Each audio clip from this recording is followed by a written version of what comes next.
आपकी किताबों में आपकी किताब जो है उसमें से कई हर चैप्टर के बाद कई सवाल हैं, उसमें कई सवाल उठाए हैं आपने। और शायद आपने कहा भी है अपनी किताब में कि अगर उस वक्त समझौते में राज़ी हो जाते मुसलमान तो फ़ायदे में रहते। फ़ायदे में रहते तो हैं। किस तरह के फ़ायदे की बात कर रहे हैं आप? देखिए, नरसिम्हा राव जी के ज़माने में मस्जिद बच रही थी। मैं बात कर रहा हूँ शहादत से पुरानी बात, जी। 92 से पहले की बात हो रही। जितनी भी हमारी आसार कदीमा के तहत मस्जिदें थीं, आर्काइव्स के तहत हमारी जो मस्जिदें थीं, उन सब में नमाज़ों की बात हो रही थी, नए वक्फ एक्ट की बात हो रही थी। लेकिन हमारी क़यादत ने इस रास्ते को नहीं लिया। बस एक जिसे बच्चे की ज़िद होती है ना, उस ज़िद की तरह। भाई जब डायलॉग पे बैठते हो तो डायलॉग पे बैठने का मतलब होता है कि आपने कोई रास्ता बीच का निकालना है। इससे मैंने किताब में हर मसले का बीच का हल निकाला है। बीच का अगर आप हल नहीं निकालते तो फिर आपको कुछ ऐसा फेस करना पड़ता है जो हमारी कम्युनिटी को करना पड़ा। सब ने कहा कि हाँ साहब अदालत का फैसला मानेंगे। किसी ने ये कहा था कि अदालत का फैसला शरीयत के खिलाफ आएगा तो नहीं मानेंगे? साहबानों के मामले में तो कहा था ना, मस्जिद के मामले में तो नहीं कहा। तो शरीयत तो एक है। 1442 साल पहले जो शरीयत और फ़िक़्ह इस्लामी थी वो आज भी है और क़यामत तक है। तो वो जब ये मुज़ाकरात चल रहे थे, ये सारी बातचीत चल रही थी, तो उस वक्त हमारी अक़लें कहाँ थीं? जो इतनी बड़ी बड़ी बातें लोग करते हैं वो कहाँ थे वो लोग? अयोध्या का मसला तो हल हो गया और लगभग दोनों तरफ से काम हो रहा है। उधर मस्जिद बन रही है, उधर मंदिर तैयार हुआ है। लेकिन दो मस्जिदों के बारे में फिर बात कही जा रही है। आप कह रहे हैं कि संघ के करीब आएँ। अब इधर जैसे ही अयोध्या का मामला ख़त्म हुआ, वहाँ फिर बनारस और मथुरा की बात आने लगी। तो भरोसा कहाँ, कैसे जुटे? मैं अर्ज़ करता हूँ आपसे। देखिए, सरसंघ चालक जी ने जो ज़मीन दी है 4 जुलाई को, माहौल के अच्छा करने की ज़िम्मेदारी न तो खाली सरसंघ चालक जी और संघ की है और न खाली हिंदुस्तान के मुसलमान की है। इस वक्त मुझे, आपको और सारे देश को ये देखना है कि हमारे सामने लक्ष्य क्या है। चीन हमारे सर पे खड़ा है। सिक्योरिटी के बहुत मेजर इश्यूज हमारे बने हुए हैं। चारों तरफ हमारे हॉस्टिलिटी है और कुछ ऐसी पॉलिटिकल चेंजेस डेवलप हो रही हैं जिससे हमारे चैलेंजेस की डायमेंशंस ही बदलने जा रही हैं। पहली बात। दूसरी बात यह है कि हमने एक टारगेट रखा है कि हमने इतने ट्रिलियन डॉलर की इकोनॉमी के टारगेट को अचीव करना है। फिर हमने ये टारगेट रखा है कि हमने यूनाइटेड नेशन सिक्योरिटी काउंसिल में अब अपने लिए वीटो पावर का हक भी हासिल करना है, मेंबरशिप भी हासिल करनी है। तो मुझे ये बताए कोई कि अगर हमारे ये लक्ष्य हैं जो सही हैं, इनके साथ हर हिंदुस्तानी को सहमत होना चाहिए, मैं भी सहमत हूँ, तो फिर ये लड़ाई झगड़े, ये नफ़रतें, ये दूरियाँ, ये तो हमें उस रास्ते पे जाने नहीं देंगी। देखिए, social harmony is a prerequisite for economic development and for economic discipline. वो चीज़ पर मैं समझता हूँ कि अगर हिंदुस्तान के मुसलमान की तरफ से सरसंघ चालक जी की पहल पर, उनकी बातों पर वो रिस्पांस आएगी जिसकी कि मैं उम्मीद करता हूँ, खुदा करे लोगों की समझ में आए मेरी बात जो है, तो हर चीज़ पर सब लोग नज़रसानी करना शुरू करेंगे। और नज़रसानी ऐसा नहीं है कि वो बहुत हालात ख़राब होते हैं, लेकिन फिर री एनालिसिस होती है, री ऑब्जर्वेशन होता है, री थिंकिंग होती है, रिविजिटिंग होती है और उसके बाद में चीज़ें जो है वो सुधर जाती हैं, संभल जाती हैं। इसलिए नेगेटिव को हमें बेस नहीं बनाना चाहिए। निगेटिविटी प्रिवेल करेगी ये नहीं मानना चाहिए। पॉजिटिविटी प्रिवेल करेगी, जो मैंने पहले शुरू में आपसे ठाकुर साहब कहा कि रिएक्शन पे चल रही है कम्युनिटी, आप रिस्पॉन्स पे आइए। डॉक्टर साहब, आपकी किताब में एक अध्याय है, उसमें आपने 2 सब टाइटल्स दिए हैं। एक हिंदुओं की रिलीजियस आइडेंटिटी और हिंदू एक नेशनल आइडेंटिटी। ये दोनों क्या जो सिंधु के इस तरफ रहने वाले सभी लोग हिंदू हैं वहाँ से उठा हुआ है या कुछ और इसके अंदर है? ऐसा है, एक बात ये चलती है, सरसंघचालक जी ने उस दिन भी कहा कि भाई हम हिंदू मानते हैं, आप भारतीय मानिए, कोई दिक्कत नहीं, इसमें कोई लड़ाई झगड़ा नहीं है। तो जब जब जब बोन ऑफ कंटेंशन ही नहीं रहा तो फिर कंट्रोवर्सी ख़त्म हो जाती है। एक बात ये होगी। अब जो बात हिंदू की बात आप कर रहे हैं, मैंने उसको बड़ी डिटेल में लिया। संघ ये कहता है कि हिंदू रिलीजियस आइडेंटिटी नहीं है और सबका डीएनए एक है, और 40,000 साल से एक रिसर्च की गई है, उसकी रिसर्च की बुनियाद पे ये बात, इसका दावा किया जा रहा है। मैंने वो रिसर्च नहीं देखी है, लेकिन सरसंघचालक जी ने कहा है तो उन्होंने गलत नहीं कहा होगा। 1442 हिजरी चल रहा है इस्लाम का, तो हम तो 1442 साल पुराने हैं। 1442 साल से पहले तो यहाँ इस्लाम नहीं था। इस मुल्क की अक्सरियत मुसलमानों की, और भारी अक्सरियत, लगभग सभी मुसलमान एक मखसूस हिस्से को छोड़ के इसी मिट्टी के हैं। मैंने उस दिन भी ये बात कही थी, इस मिट्टी के हैं। इसका मतलब ये है कि इस मिट्टी से उनका एक ऐसा जोड़ है कि जिससे वो अपने आप को अलग नहीं कर सकते। और उस पॉइंट ऑफ व्यू से जब हिंदू कहा गया तो सर सैयद ने इस पॉइंट ऑफ व्यू को लेकर हिंदू पर कोई इतराज़ नहीं कहा और ये कहा कि हम इसको एक्सेप्ट करते हैं, हिंदू है। मेरा जो प्रश्न है, जो मैंने उठाया, गवर्नमेंट के रिकॉर्ड्स में, प्रॉपर्टी के पेपर्स में, पर्सनल प्रोफाइल में, और कहीं पर भी जहां मेरा प्रोफाइल पूछा जाता है, मुझे एक भारतीय का पूछा जाता है, तो ठाकुर साहब क्या लिखेंगे आप? हिंदू। मैं क्या लिखूंगा? आप मुस्लिम लिखेंगे। मैंने पुस्तक में क्या कहा कि जब तक, और आप हैं क्या? आप सनातनी हैं। आप धर्म जो है आपका हिंदू नहीं है, सनातन धर्म है। तो आपकी आइडेंटिटी क्या होनी चाहिए? सनातनी होनी चाहिए ना भाई, जो कि सच्चाई है। जब सनातनी आइडेंटिटी है तो फिर अगर रिलीजियस आइडेंटिटी सनातन रहे और हमारी जो ज्योग्राफिकल एंटिटी है और जिसको हम नेशनल एंटिटी और एंटिटी बना के चलना चाहते हैं, तो हम फिर एक रास्ता ऐसा निकाल लें कि फिर वो सबको हिंदू स्वीकार्य हो जाएगा। ये मेरा, इसका समाधान मेरी नज़र में ये है कि जब तक आप हिंदू धर्म के कॉलम में लिखते रहेंगे तो मैं फिर कैसे अपने आप को हिंदू लिखूंगा? मुझे ये बताइए ना। मैं ज्योग्राफिकल सेंस में, हिस्टोरिकल सेंस में, सोशल सेंस में, इस कॉन्टिनेंटल हिस्ट्री के कॉन्टेक्स्ट में मैं मान लेता हूँ मैं हिंदू हूँ, मुझे कोई दिक्कत नहीं है उसमें। लेकिन उस कॉलम का क्या करूँ मैं जिसमें मैं हिंदू नहीं हूँ? कैसे हूँ? तो मेरी कैसे बात बनेगी भाई? अच्छा सर, डॉक्टर साहब, एक और जो मसला है जो हिंदुओं में खास करके जो आम लोग हैं, जो इंटेलेक्चुअल तबका नहीं है, वो जिहाद को लेकर बड़ा परेशान रहता है कि यार उनको लगता है कि क्या देश के लगभग 20 करोड़ या 14% जो भी कह लें मुसलमान जो है इस देश को, भारत को जिहाद के ज़रिए पूरा मुस्लिम बना देना चाहते हैं। ये एक डर है, ये जिहाद को लेकर के जो आपने कहा कि ये एक गलत फहमी है, ऐसा है। क्या है ये? ऐसा है कि 1857 की जंग आज़ादी में मुसलमानों ने जिहाद किया, फतवे के तहत किया। 50,000 उलमा, ये मैं नहीं कह रहा हूँ, इतिहास है, 50,000 उलमा पेड़ों से लटकाकर शहीद कर दिए गए। और कुरान और इस्लाम ने क्या कहा कि ये शहीद हैं, क्योंकि ये बात समझ लीजिए कि इस्लाम में रियासत पहले है, स्टेट पहले है। बहुत कंट्रोवर्सी चलती है, पहले इसके मुसलमान पहले हो कि हिंदुस्तानी पहले हो। मैं हिंदुस्तानी पहले हूँ।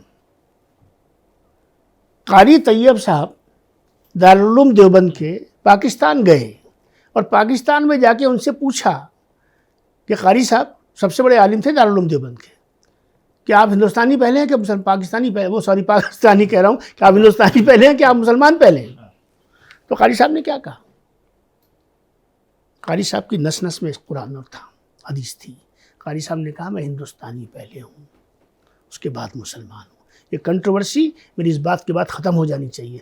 इस्लाम में रियासत पहले है, आपकी अपनी आइडेंटिटी उसके बाद में आती है। ठीक हो गई बात? तो अब आप ये बताइए कि ऐसी सूरत हाल में ये कंट्रोवर्सी का चलना और चलाना कि हिंदू और ये भारतीय, हम सब भारतीय हैं, इस मिट्टी के हैं। तो मैं जो आपसे कह रहा था कि 50,000 लोगों ने जान दिया। आप जिहाद का सवाल किया आपने मुझसे, तो भाई अगर जिहाद का मतलब हिंदू को मारना होता तो ये 50,000 काहे को जान देते? ये काले पानी में काहे को जाते? इंडिया गेट पे 91,000 कुछ लोगों के नाम हैं।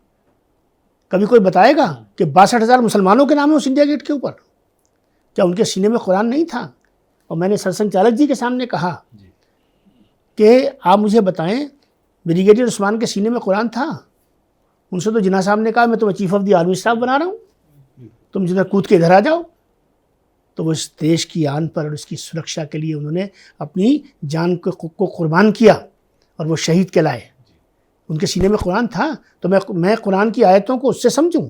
अगर वो कुरान की आयतों का वो मतलब होता जो हमारे बहुत सारे भटके हुए लोग जो हैं उसको बयान कर रहे हैं, तो अबुल कलाम से लेके अब्दुल कलाम तक, हवलदार हमीद को लेके हमारे 4 लेफ्टिनेंट जनरल हुए ठाकुर भाई, हमारे एयरफोर्स के चीफ हुए। तो क्या हमारी इंटेलिजेंस इतनी कमज़ोर है?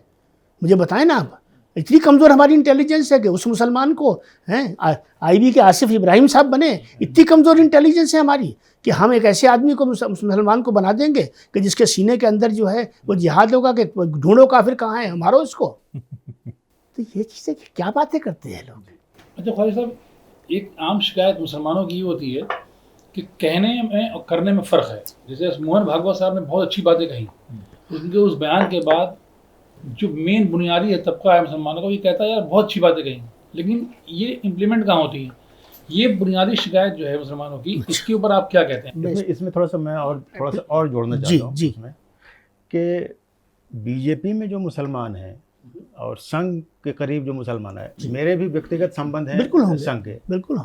लेकिन मैंने देखा, आमतौर से देखा है कि वो मुसलमानों को करीब लाने के बजाय ऐसी बातें करते हैं, जैसे आपके किताब में भी है एक जगह मैंने देखा उसमें कि मुसलमानों को ये बहुत मतलब आज़ादी है कि वो जुमा की नमाज सड़क पे पढ़े। अगर उसमें आप ये लिख देते कानून का मसला है, इस्लाम का मसला नहीं है, कानून का मसला है, और इसी सड़क पे मूर्ति भी रखी जाती है और दूसरे भी धार्मिक त्यौहार होते हैं, तो किसी के लिए भी इजाज़त नहीं होनी चाहिए। कानून की सबके बराबर है, इसमें धर्म और इस्लाम को कोई मामला नहीं होना चाहिए था। मेरा ये मानना है कि हम लोग कभी भी संघ को या बीजेपी की तरफ से मुसलमान को करीब लाने के बजाय हम उसी की भाषा में बोलने लगते हैं, तब मुसलमान और भड़क जाता, करीब आने के बजाय दूर हो जाता। बहुत अच्छा सवाल है और बहुत साफ सुथरा आपको जवाब देता हूँ मैं। एक वाक़या सुनाता हूँ। कल्याण सिंह जी की सरकार थी, 2/3 अक्सरियत की। एक उसमें मुसलमान मिनिस्टर थे। अटल जी ने संबोधित किया था असेंबली को। वहाँ से उस वक्त ज़माने में जय श्री राम का नारा गूंज रहा था। तो जब निकले वहाँ से और कॉरिडोर में थे तो जय श्री राम के नारे लग रहे थे उनके पीछे। तो वो जो मुसलमान मंत्री थे उनकी आवाज़ सबसे ऊंची थी। जय श्री राम में उनकी आवाज़, अटल जी तो अटल जी थे, पकड़ ली उनकी आवाज़। उनको वो तुरंत बुलाया कि मैंने आपको यहाँ इसलिए नहीं रखा है।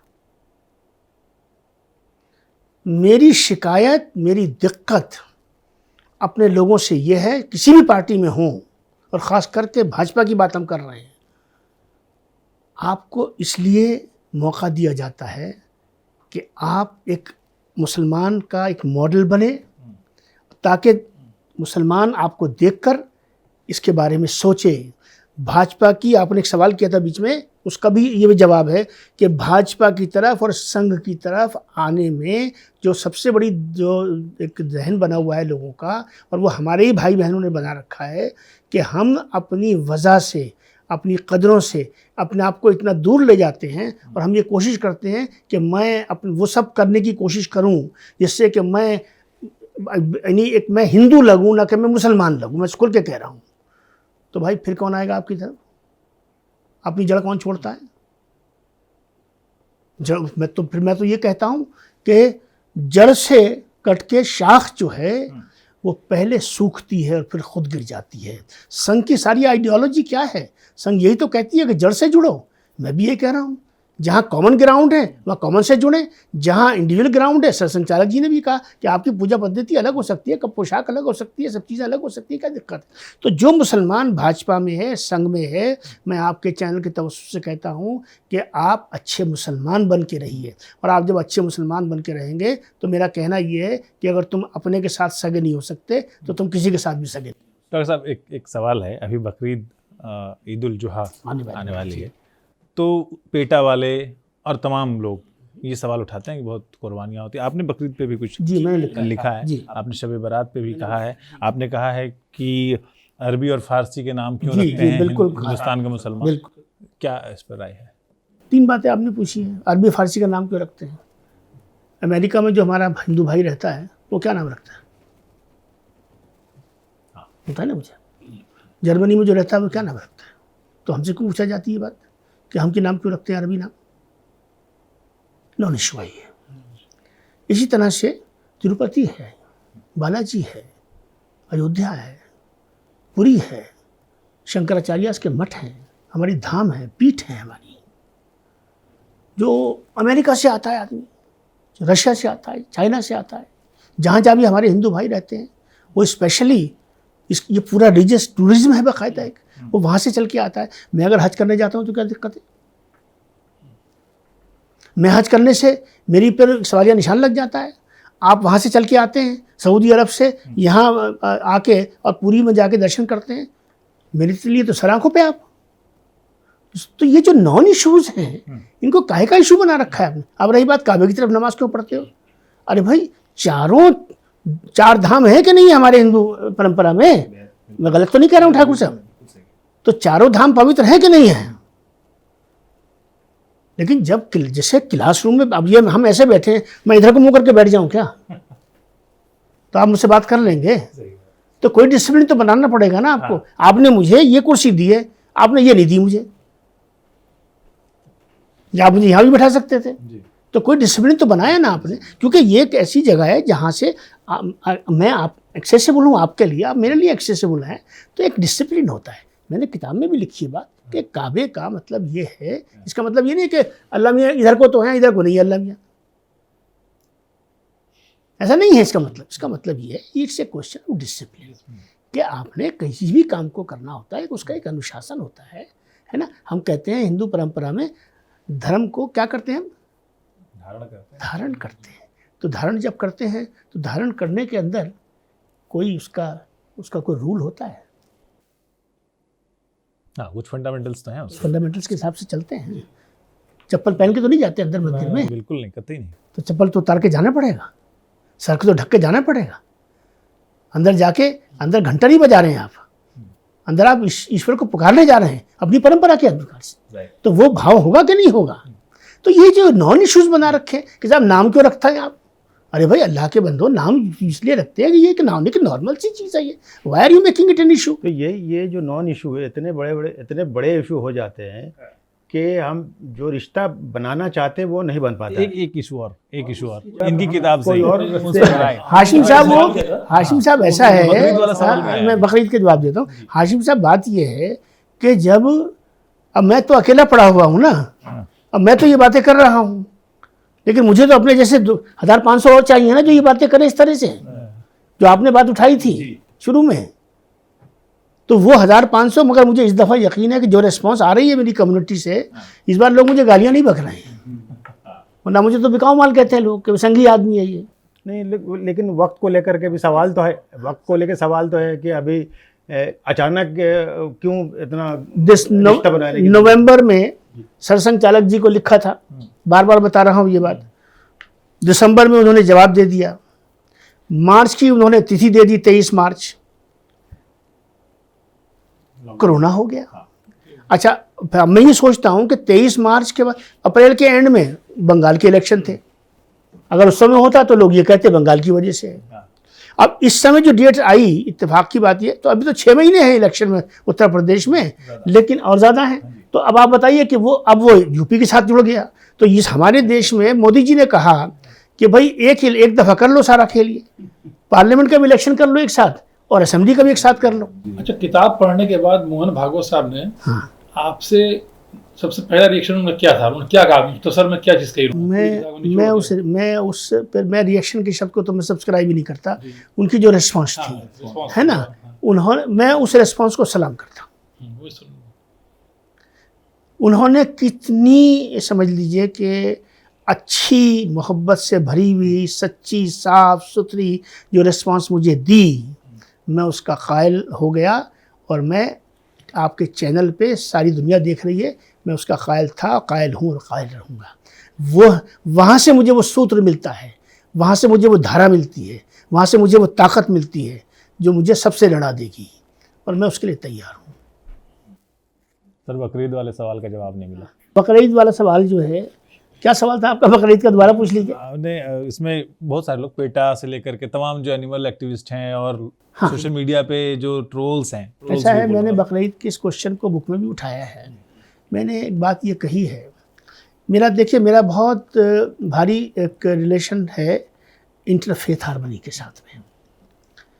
मैंने south Asia interfaith harmony conclave किया 2007 में, नेशनल सीरीज़ की 2005 में, और मैं सारी दुनिया में घूमता हूँ इसको लेकर। तो मैं जो कार्यक्रम करता था और आगे भी करूँगा, तो मैं क्या करता था कि मेरे एक बहुत अच्छे मित्र हैं, जैन बंधु हैं वो, तो अगर मुझे कौरमा बिरयानी या इंटरफेथ में भी खिलानी है तो मुझे ये काम नहीं करना चाहिए।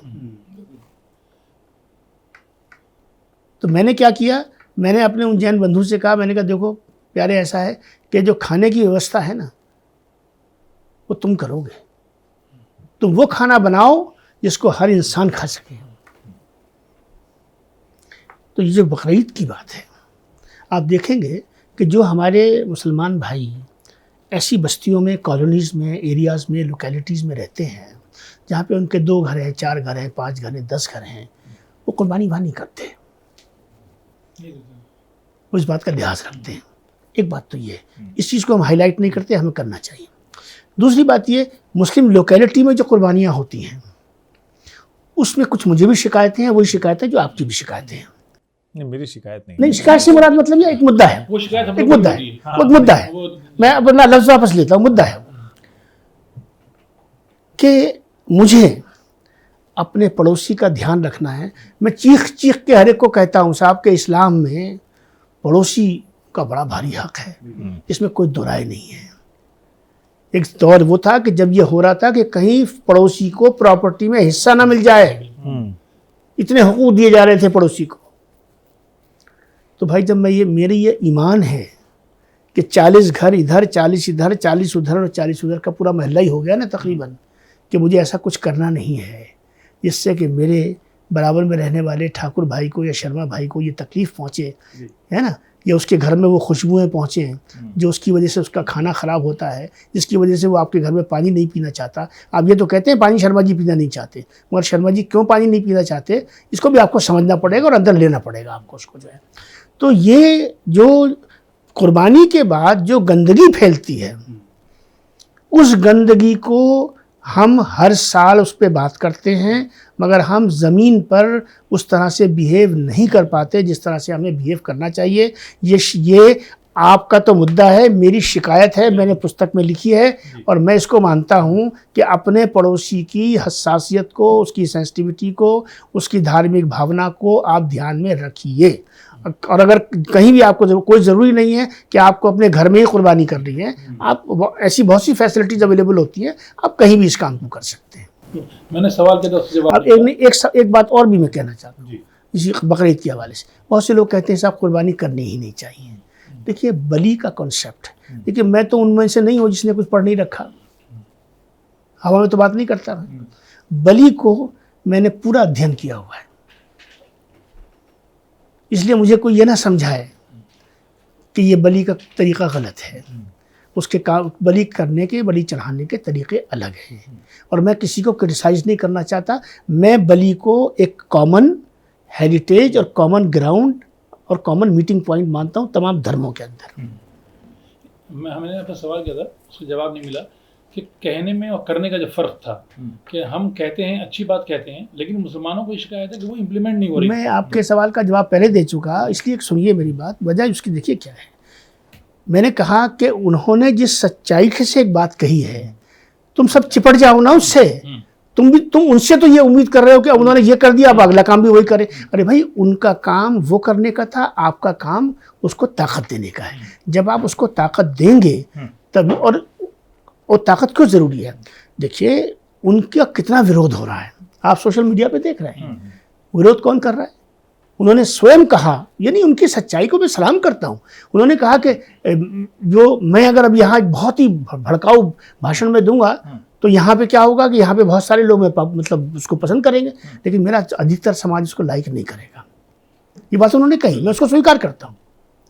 तो ये जो एक रास्ता एक हमने ले रखा है कथित के करने का, कि हम शर्त पे शर्त, आप ऐसा करोगे तो वो वैसा कर भी देंगे ना, तो भी आप वो नहीं करोगे, माफ कीजिएगा, जो आपसे उम्मीद की जा रही है। मतलब ये हम ये कहते हैं कि हम ये बस इसको हम खत्म कर रहे हैं। हम ये कहते हैं कि हिंदुस्तान के मुसलमान को अगर एक जेस्चर वहाँ से आया है, उस जेस्चर पे सवाल या निशान मत लगाइए, उसको रिस्पॉन्ड करिए, पॉजिटिवली रिस्पॉन्ड करिए और इस प्रोसेस को ताकत दीजिए। जब आप ताकत देंगे तो जो आपके दिल में है उस तरफ चीज़ें चलनी ऑटोमेटिकली शुरू हो जाएंगे। रिश्ते शराइत पे नहीं बनते, रिश्ते शराइत के बगैर बनते हैं। मैंने एक जुमला शुरू में कहा था, उसको दोहरा के मैं अपनी बात ख़त्म करूँगा कि संविधान की धाराओं से वो नहीं होता, वो नहीं हो सकता जो आपस में भरोसे के रिश्तों से हो सकता है। मेरी पूरी कोशिश, पूरी ज़िंदगी, पूरा जीवन जो है वो इस काम में लगा है कि आपस में भरोसा बने, आपस में रिश्ते बने, और यही पैगाम जो है सरसंघचालक जी ने दिया है। और सरसंघचालक जी ने अगर ये पैगाम दिया है तो मैं समझता हूँ कि देश के करोड़ों हिंदुओं ने, करोड़ों मुसलमानों को आह्वान किया है कि इसके आगे हमारे पास कोई नेक्स्ट स्टेप नहीं है।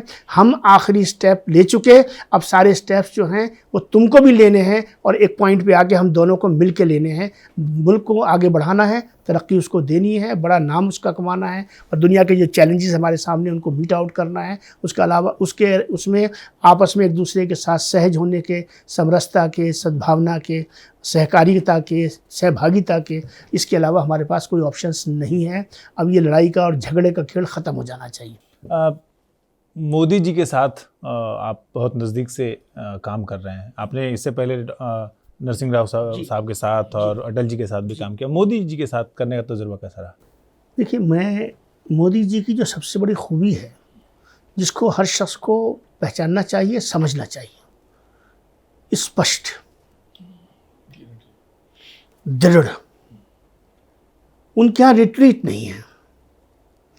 हो सकता है आपको उनकी बात पसंद आती हो। अब मुझे बताइए, उन्होंने 4 बातें कही। इस बार जब इलेक्शन जीते तो मुसलमान ने तो पूरे घोड़े खोले थे अपने के, वो न जीते। मगर जीतने के बाद जब वो पार्लियामेंट के इलेक्टेड मेंबर्स से मिले तो उन्होंने क्या कहा? उन्होंने पहले कहा था सबका साथ सबका विश्वास, सबका साथ सबका विकास। उन्होंने कहा कि वोट दिया या नहीं दिया, लेकिन हमें अपने मुस्लिम समुदाय को पर्टिकुलरली ये मैसेज देना है कि हम इससे गवर्न नहीं होते।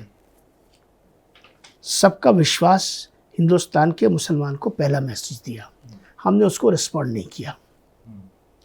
उसके बाद उन्होंने कहा एक हाथ में कुरान, एक हाथ में कंप्यूटर, हमने उसको रिस्पॉन्ड नहीं किया।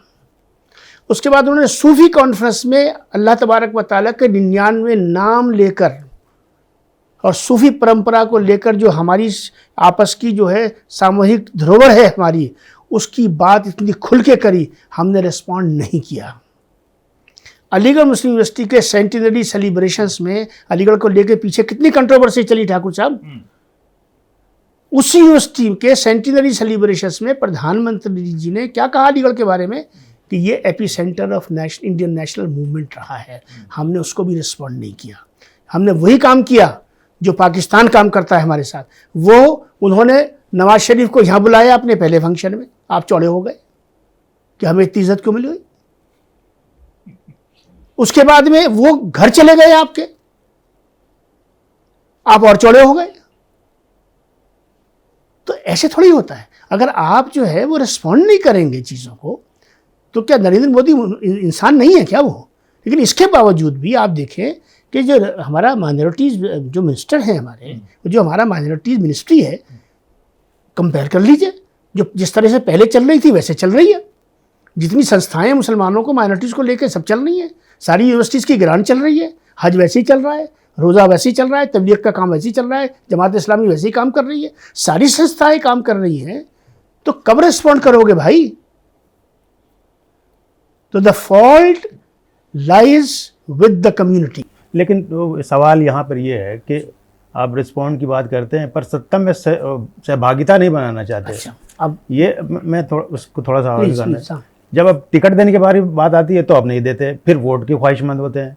जब बंगाल में चुनाव हो रहा था किसी को आपने टिकट नहीं दिया, तो जब तक आप उत्तर प्रदेश में भी नहीं दिया। हाँ नहीं दिया। अब भी जब यूपी के चुनाव आ रहे हैं उसमें है कि दिया जाएगा, अब ऐसे ऐसा मतलब नैरेटिव चल रहा है। तो आप जब इस तरह की बात करते हैं तो सवाल तो है ही, पूछने के लिए तो सवाल है कि अगर सत्ता में भागीदारी नहीं देना चाहते, आपके पास इतने मुसलमान हैं बीजेपी में, सिर्फ 2 ही चेहरे क्यों? सत्ता में क्यों नहीं आना चाहिए? मुझे उम्मीद है कि आज के जो मंत्रिमंडल विस्तार होगा उसमें कोई मुसलमान चेहरा भी होगा। मैं बड़ा शुक्रगुजार हूँ, आपने ये सवाल मुझसे कर लिया। ये बहुत ज़रूरी सवाल था। अटल जी के ज़माने में 6 मुसलमान खड़े किए।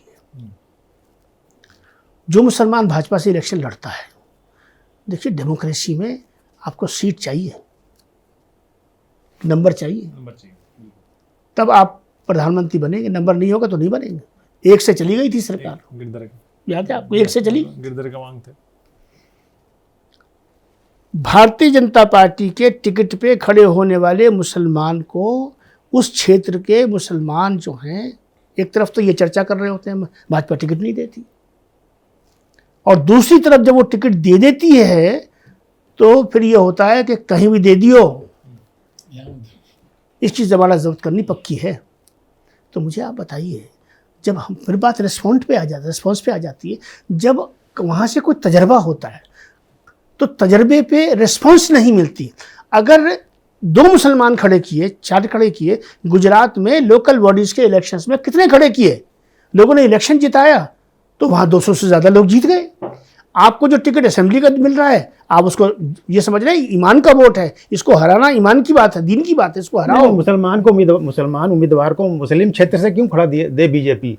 उस इलाके से क्यों ना दे? देखिए ऐसा है, जहाँ मोदी जी का प्रभाव है, सवाल तो है। ऐसा है, इतनी आइडियल कंडीशंस अभी हमारे यहाँ पैदा नहीं हुई हाँ, है। ये मौलाना अबुल कलाम आज़ाद को भी मुस्लिम कॉन्स्टिट्यूएंसी तलाश की जाती थी। ये कड़वी बात है, माफ़ कीजिएगा, हैं। और गुलाम नबी आज़ाद को भी ढूंढा जाता था कि कहाँ से एक आध जगह से कभी एक्सेप्शन हो गई है। सारे जितने भी मियाँ भाई इलेक्शन लड़ते हैं वो सारे के सारे मियाँओं के इलाकों को ढूंढ के रखे हैं। मोहम्मद अजहरुद्दीन। हाँ, तो इसलिए ये बात जो है, मैं इस थ्योरी को बाय नहीं करता हूँ। मगर वही हाँ, लेकिन जनसंघ जीती थी जहाँ मस्जिद से। लेकिन मंसूरुद्दीन साहब, ये बात समझ लीजिए कि रिप्रेजेंटेशन कम है, इसमें कोई दो राय नहीं है, उसको बढ़ना चाहिए। और उसके बढ़ने के लिए ये ज़रूरी है कि हम आगे ईमानदारी से बढ़ें। जो इनिशिएटिव्स होते हैं, जो जेस्चर्स होते हैं, हम उनके साथ में जुड़ें, ताकि एक ज़मीन जो है वो बने। वो काडर के अंदर भी ज़मीन का बनना ज़रूरी है और आवाम के अंदर भी ज़मीन का बनना ज़रूरी है। शाहनवाज हुसैन भागलपुर से जीते थे कि नहीं जीते थे? एक बार मुख्ताराबाद नकवी रामपुर से जीते थे कि नहीं जीते थे? तो कुछ चीज़ें हैं, कुछ उन्हें करनी है, कुछ हमें करनी है। जी, तो एक जो लंबी बातचीत हुई है हमारी, बहुत ख़ास बातचीत रही है, और तमाम सियासी बातों के साथ साथ हमने मजहबी मसले भी उठाए, सामाजिक मसले जो ज़्यादा करके हैं, और डॉक्टर साहब ने बड़े अच्छे से सबका जवाब और सबका विश्लेषण दिया है। लेकिन जो ख़ास बात रही है वो ये कि हिंदू और मुसलमान, भारत का जो हिंदू और मुसलमान है, उसको ताने बाने की तरह और उसको दूध और शक्कर की तरह मिलना होगा, वरना चीन खड़ा है, या सारी दुनिया उम्मीद के साथ भी देख रही है और चीन दुश्मनी के साथ भी देख रहा है। तो इन सब बातों का एक जवाब हमें मिला है। आपके कोई सवाल हो तो हमें कमेंट बॉक्स में लिख के बताइएगा। हम दोबारा डॉक्टर साहब से इस बारे में फिर बात करेंगे, क्योंकि ये एक ऐसा विषय है जिस पर बातचीत लगातार जारी रहेगी। बहुत बहुत शुक्रिया आपका डॉक्टर साहब, और मंसूरुद्दीन फरीदी साहब और हाशमी साहब आपका। नमस्कार।